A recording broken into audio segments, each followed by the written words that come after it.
Welcome back to Patriot Specialized, everybody. You ever had one of them days where you just feel like you're chasing down a ghost and you don't ever seem to find it? Today was that day. Stick around and find out.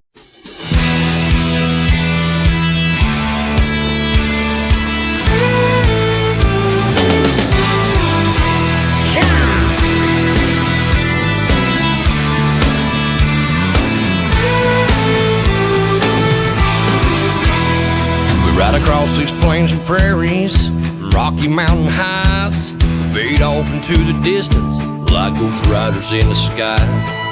Black smoke and white line, still horses side. Welcome back to the channel, everybody. So, man, today has been one of the strangest days I've ever had trucking. Like, it just,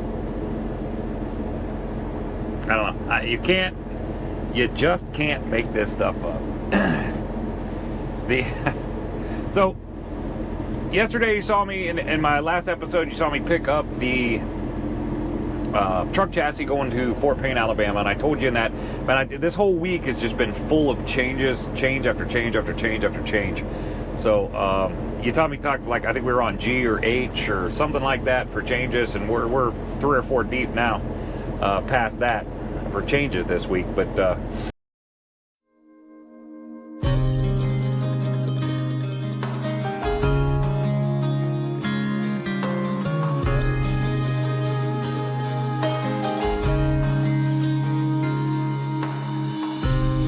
Sometimes I live my life like a hammered down reckless ride on hairpin midnight curves. All right. So, what you just saw me doing there, I talked in the last video about the mirror braking on this thing because it had traveled its way back here into it. Didn't have that round spot mirror up there. And the flat mirror had blown in the wind and blown itself around and hit that spot mirror, hit that one up there with the flat mirror, and it actually put a crack in it. So I have another mirror in here that we're going to put on that other truck that I brought down last week. But this is that's what I was doing there. I had bungee corded that thing up so that we wouldn't have that problem again. So just waiting on them to bring tank over. Talk to you soon. Headlights, rain soaked and slippery as ice cubes and whiskey.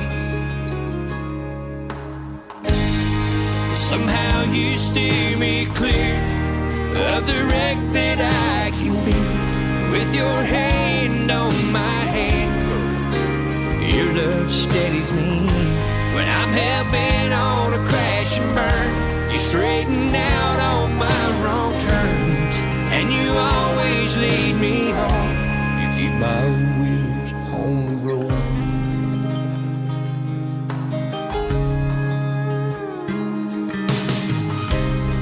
It as fast as my lead foot that drives me wants to run. It's a wonder I ain't wound somewhere bent, twisted up.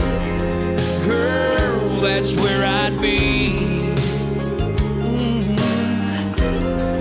without you to rescue me. Somehow you steer me clear of the wreck that I can be. With your hand on my hand, your love steadies me.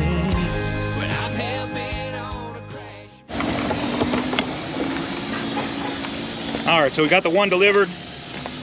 Now they're running out across the street to find the one that I'm picking up, and it is.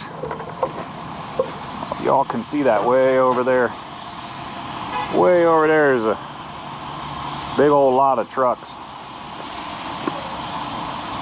But there's got to be about 500 of them over there.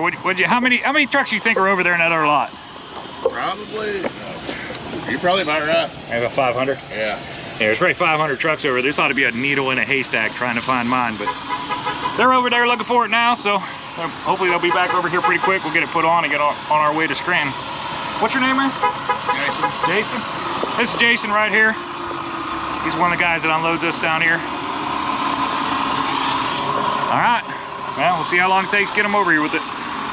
So what ended up happening today was, what I was supposed to do was I picked up that Fort Payne, Alabama out of New Philadelphia, brought it down. You saw me pulling in, delivering it this morning.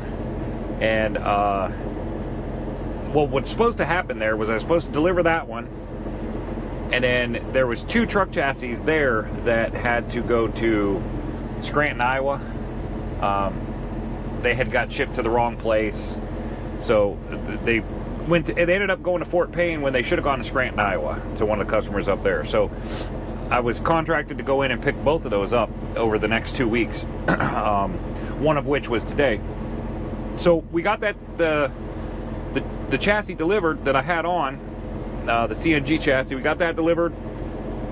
I gave them the VIN number for the other truck chassis, and they spent, between them and me riding with them riding by themselves and then me riding with them, they spent about, well, I don't know, it was about 2.5 hours or so looking for that chassis on the property. Now, if in the video you saw, I pointed out that they were out there looking at that. Over there, what you saw in that parking lot over there is 500. Every bit of 500 truck chassis over there that they had to kind of go through each one to try to find out. They did have a make, so that helped. But there was a lot of that particular make as well over there too. So it took them a long time. They ran around over there and then couldn't find it. Then they came back across the street and ran around the chassis that are across the street. They couldn't find it over there. They came back to me and I said, man, they're telling me it's here. So we verified serial numbers, made a bunch of phone calls, had a bunch of people on the phone, a bunch of people working on it, made another trip around. They made another trip around without me. And then I got in with them and we made another trip around. So looking for the chassis, and it just turned out that it just wasn't there. Like the chassis these 2 chassis just weren't there. So I get a hold of the customer. I'm like, listen, something ain't right here. These chassis aren't here. So a couple phone calls were made, a couple emails were searched through. They found out that they are probably at a customer where they said they were 100% at a customer in Lafayette, Georgia. Turned out Lafayette, Georgia is only about 53 miles away from Fort Payne, so I was like, that's no big deal. I'll run over there and get it. Some timing things are going to change because that pushes me a little bit further. The customer they're supposed to go to in Scranton, Iowa closes at noon on Friday. So there was an issue there that I wasn't going to be able to get it there by noon on Friday. So I said, we got to readjust here a little bit, but I'll run over and get it. It's only 53 miles away. So that's what I'm doing right now. You'll see some of the back roads that I'm driving through to go run over to Lafayette, Georgia and pick up these 2 truck chassis that needed to go to Scranton, Iowa. You send this one out for all you Hag fans out here on the highway. You got that guitar now?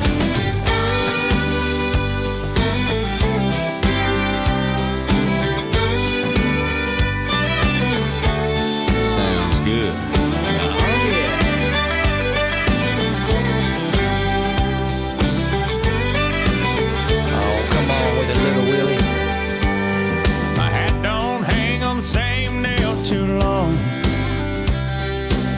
Can't stand to hear the same old song. I don't leave the highway long enough, bogged down in the mud. I've got rambling fever in my blood. Well, I caught this rambling fever long ago. Yeah, when I first heard a lonesome was so blown. And if anyone ever said I gave a damn, man, they damn sure told you wrong.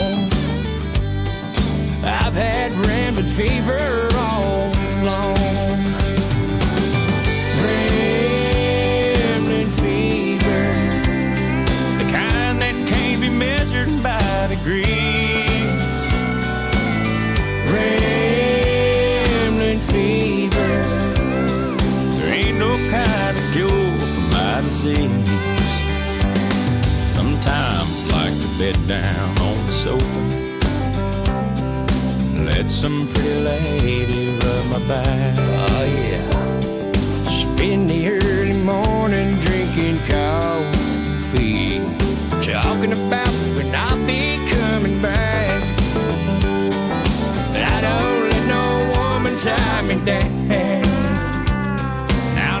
It's too long to get around.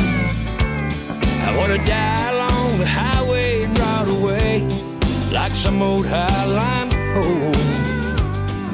Rest this rambling fever in my soul. Yeah. Rambling fever, the kind that can't be measured by degrees. Rambling fever, there ain't no kind of cure for my disease.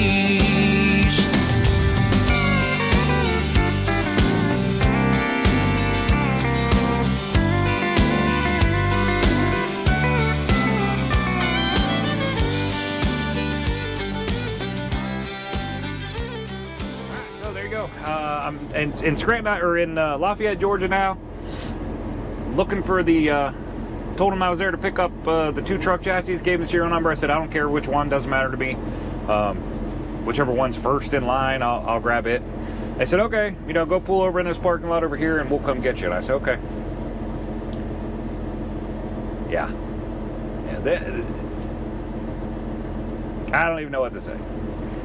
Security comes out to the truck and they said, hey, those chassis aren't here. And I'm like, they gotta be here. Like, they just have to be here. Like, this is like, they got to. Somewhere here they have to be here. He said, they're not here. I'm like, okay. Well, he said, do you know if they're diesel or electric? And so some phone calls were made again. We found out they were diesel trucks, not electric trucks. They weren't CNG, they were diesel.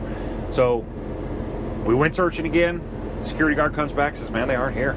They're not here. I'm like, man, there's confirmation emails that said they're here. Like, there was a phone call made that said they were here. They got to be here somewhere. He's like, I don't know. So after about an hour or so of like searching the property and going back and forth, I don't know what his title is, but I think he's the CEO or director of operations, somebody that's pretty high up in that specific company comes out to the truck, and he was like, man, I used to work for Crane Carrier, and he said I was a vice president up there, and dude, we don't have these trucks. He said, who are you talking to? I said, Chris, Chris at Crane. He was like, okay. So I got Chris on the phone. He was talking to, I believe his name was Dave. He was talking to him. Some conversation throughout there. He's going to search for him again. He said, I'll let you know what I find out. I said, okay. I sat there for about another hour or so, and he came back out and he said, hey, I found him. And I'm like, fantastic. Where do you want me to unhook? He said, probably Arizona would be the best place to unhook. And I was like, what? This is the stuff you just can't make this up. These truck chassis were in Arizona. They're not at Fort Payne, not at Lafayette, Georgia, Arizona. So I called the customer back and I said, well, I'm sure you've heard by now that these chassis are in Arizona. I don't know what you want me to do here. I mean, I'll deadhead out to Arizona to get them if you want me to from Georgia, but I don't think you're going to like the price of that. But yeah, give me $5 a mile or whatever, I'll do it. So in the end, what turned out is we ended up asking him for a truck order not used.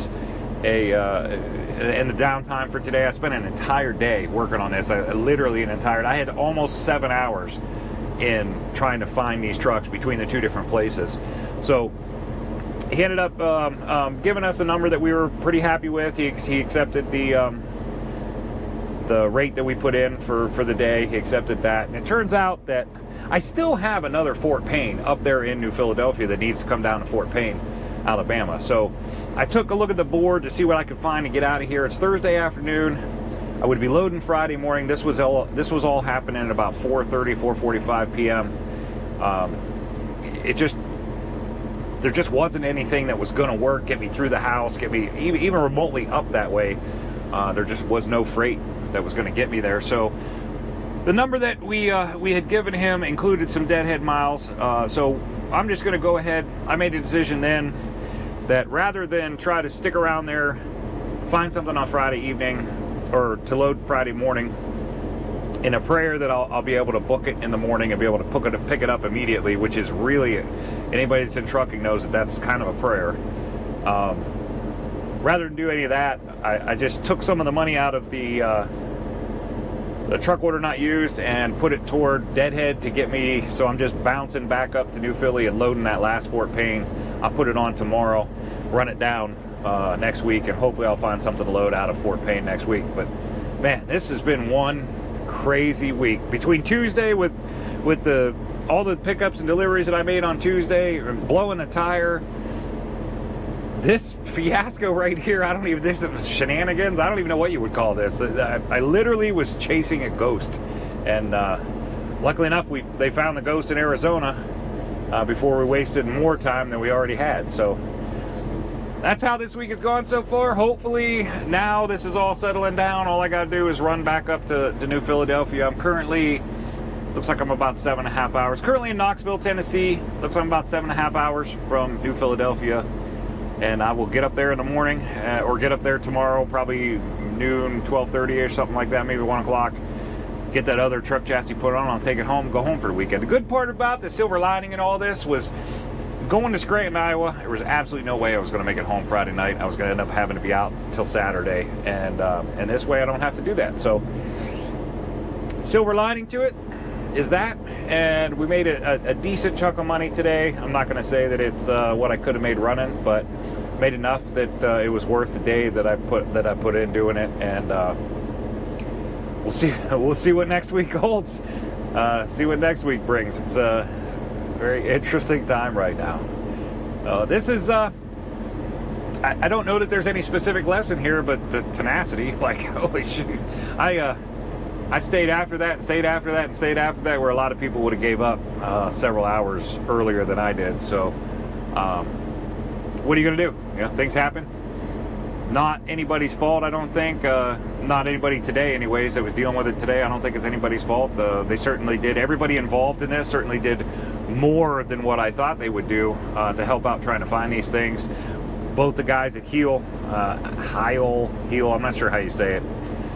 Both of those guys there, they incredibly good guys. They put a lot of effort into finding those trucks. They really didn't have to. I mean, they didn't have to do any of that, but they did, and I appreciate that. And then when I got over to the other customer, Lafayette, same deal. You know, the president of the company comes out, and he's trying to help. So these are people that didn't really need to do anything, but they did, and that I'm extremely appreciative for that and grateful for it. And I wish I'd have been able to get some footage while all this was happening, but unfortunately, there was a lot going on, and believe it or not, I was pretty busy that whole time doing different things, looking for trucks, walking back and forth, and I didn't take the camera with me, so wasn't able to film any of that. But I did get some film going in, coming out, and that's the way this week. Hopefully, that's it. Hopefully, the craziness is over. And that's all we got this week. I'm going to run up tomorrow morning. I'm going to head up there. Hopefully I'll get to pick up about 12:30 and be home a little bit earlier tomorrow. Hope everybody has a great day. Hope you have a great week. I do have one more episode. I'm going to do a little bit of filming tomorrow and talk about something. One of you guys brought up a question on one of the episodes about why it is that it seems that the heavy haul Specialized guys lean toward the Peterbilt Kenworth line of trucks, and their question was brought up on why that was and why the other trucks, you know, people don't do it. So there is no black and white answer to that question, but I did a bunch of research. I also talked to a bunch of other guys that run in the Specialized and got some answers of what they thought. And there's a lot of an opinion, and really that's what it comes down to. There's a lot of opinion. There is some facts that back up those opinions, but we're going to talk about that on the next episode, so stay tuned. Look forward to seeing everybody again. Have a great night.